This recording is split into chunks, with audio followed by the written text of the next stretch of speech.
Stuart McGill. I'm a professor of spine biomechanics here at the University of Waterloo. Most people will not get through life without some element of back pain impinging on their activity. Statistically, those who have more range of motion in their back have a greater risk of back disorders in the future. So having a flexible spine is not protective. In fact, it's quite the opposite. The muscles of the legs, arms, shoulders, and hips are designed to create force throughout a range of motion, resulting in movement. Muscles of the spine or core or torso are designed to do precisely the opposite. They stop movement. Having a very, very strong back is not really preventative for back injury. What turns out to be important is the endurance. Proper lifting mechanics require you to actually lift with the hips, not with the knees. Otherwise, you'll just end up with knee arthritis. We're just going to slide our hands down the thighs and go down a little bit more and grab the basket and then slide it up your thighs and pull your hips through. This idea of drawing in your belly to activate a muscle called transverse abdominis when you're performing exercise is highly problematic, and it's a myth. When you measure the role of that muscle and the ability to stabilize the spine, you do not want to suck it in. You simply stiffen the abdominal wall.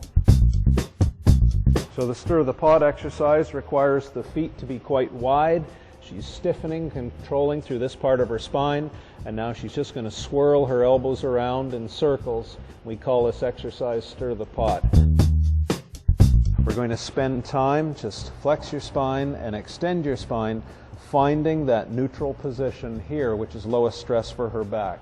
At that point, she stiffens her abdominal wall. Then she's going to extend opposite arm and opposite leg, moving about the hips and the shoulders. She'll hold that posture for about 10 seconds. We release the cramp by having her sweep the floor with her knee in her hand and back out again, with all motion taking place only at the hip and the shoulder. So we're going to increase the value of this exercise. She's going to make a fist and co-contract and stiffen her arm all up through her back, which brings up her upper back here.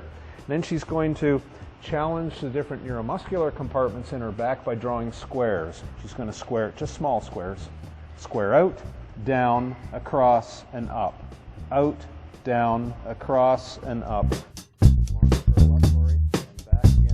What she's doing is flexing her spine like this, stressing the posterior part of the annulus, which eventually, if she does enough of them, will cause the damage that we see here, namely a disc bulge.